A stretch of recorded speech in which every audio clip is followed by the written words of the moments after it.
Hola a todos, hoy traemos el segundo capítulo de la serie de los top 5 asesinos en serie de cada país.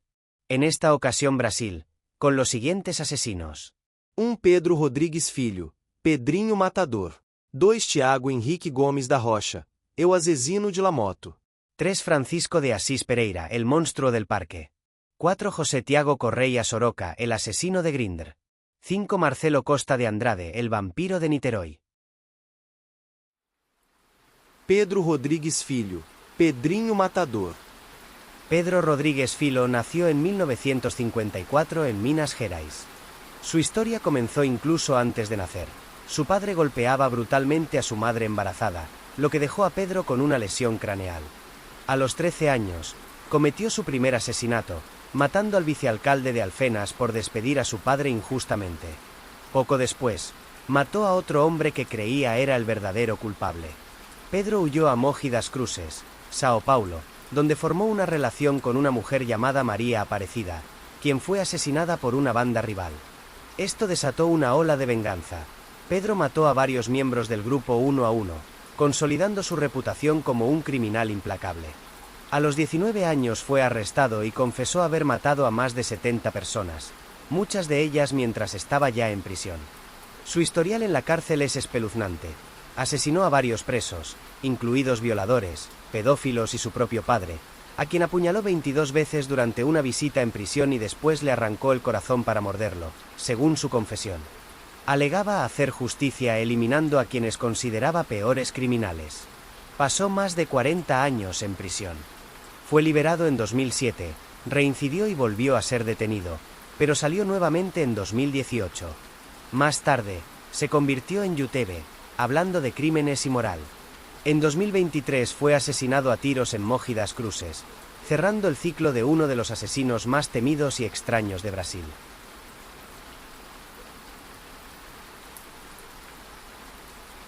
Francisco de Assis Pereira, el monstruo del parque.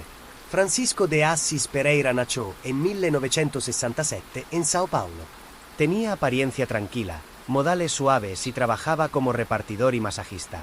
En 1998, se convirtió en uno de los criminales más buscados del país. Su modus operandi era seductor. Se hacía pasar por fotógrafo o cazatalentos y prometía trabajo como modelo a mujeres jóvenes, convenciéndolas para ir al Parque do Estado, una gran área boscosa de la ciudad. Allí, las llevaba a zonas apartadas con el pretexto de hacer una sesión de fotos. Una vez aisladas, las violaba, estrangulaba con cuerdas o ropa y ocultaba sus cuerpos entre los arbustos. Las víctimas tenían entre 16 y 30 años. Una joven que logró escapar alertó a la policía, lo que permitió trazar el perfil del asesino.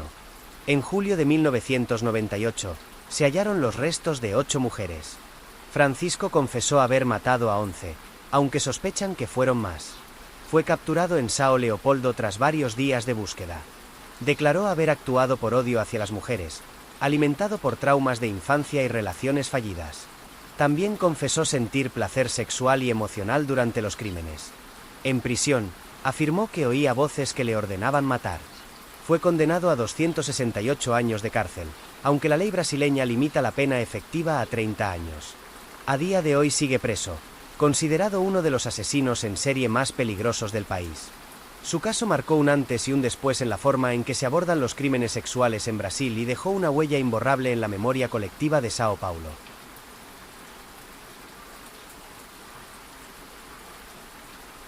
Tiago Henrique Gomes da Rocha, Eu Asesino de la Moto. Tiago Henrique Gómez da Rocha nació en 1988 en Goiânia, capital del estado de Goiás. Durante su adolescencia, fue un joven reservado, con antecedentes de bullying y un fuerte resentimiento hacia la sociedad. En 2011, a los 23 años, comenzó una ola de asesinatos que mantuvo aterrorizada a la ciudad durante más de 3 años. Tiago recorría las calles en motocicleta buscando víctimas al azar. Se acercaba rápidamente, les apuntaba con un arma y disparaba sin decir palabra. Actuaba de noche y en zonas poco transitadas.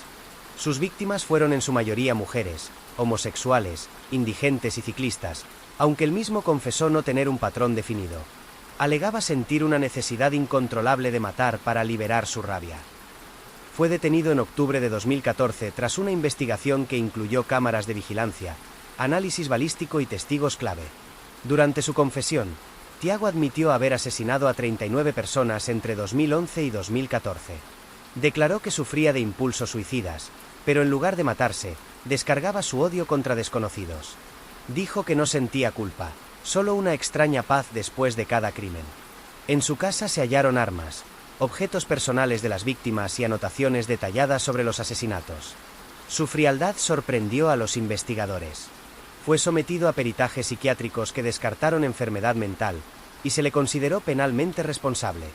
Fue condenado a más de 600 años de prisión por homicidios múltiples, tentativa de asesinato y robo.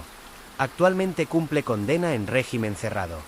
Su caso se convirtió en uno de los más espeluznantes de Brasil, no solo por el número de víctimas, sino por la aparente banalidad de sus motivos y la brutalidad metódica con la que actuaba.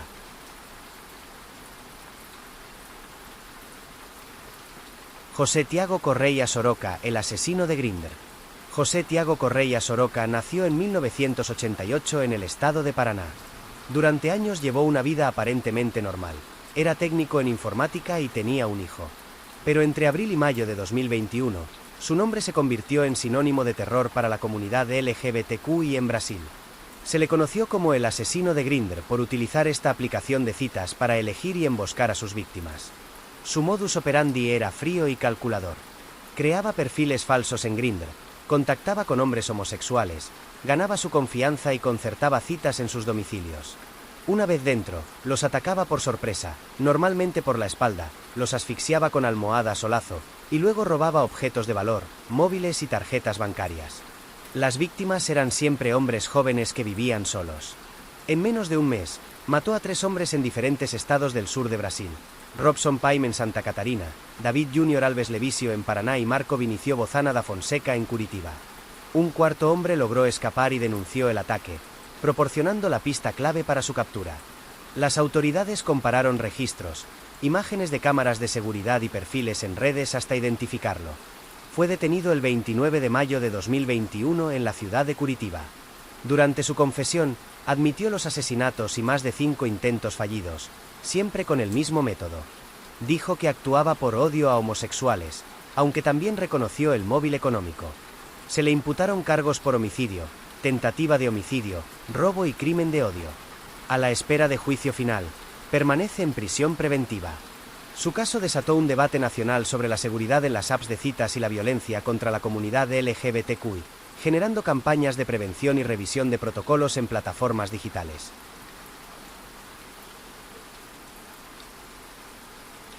Marcelo Costa de Andrade, el vampiro de Niterói.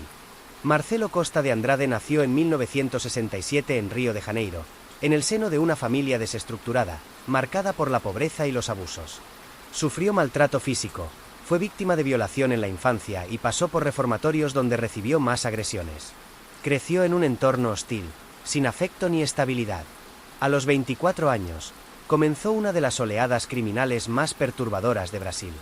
Entre abril y diciembre de 1991, asesinó al menos a 14 niños en Niterói. Todos eran varones, pobres y menores de 13 años. Marcelo los atraía con promesas de dinero, golosinas o comida. Una vez ganada su confianza, los llevaba a lugares aislados, los violaba, estrangulaba y, en algunos casos, abusaba de los cadáveres. También confesó haber bebido la sangre de varias víctimas, creyendo que así purificaba sus almas.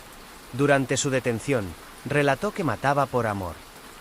Según él, los niños morirían inocentes y así irían directamente al cielo. Creía que estaba salvándolos del pecado y del sufrimiento que él había padecido. Las autoridades encontraron sus confesiones espeluznantes y llenas de detalles, solo conocidos por el asesino. No mostró culpa en ningún momento. Un examen psiquiátrico determinó que padecía esquizofrenia paranoide, por lo que fue considerado inimputable. Fue internado en el Hospital Psiquiátrico Heitor Carrillo.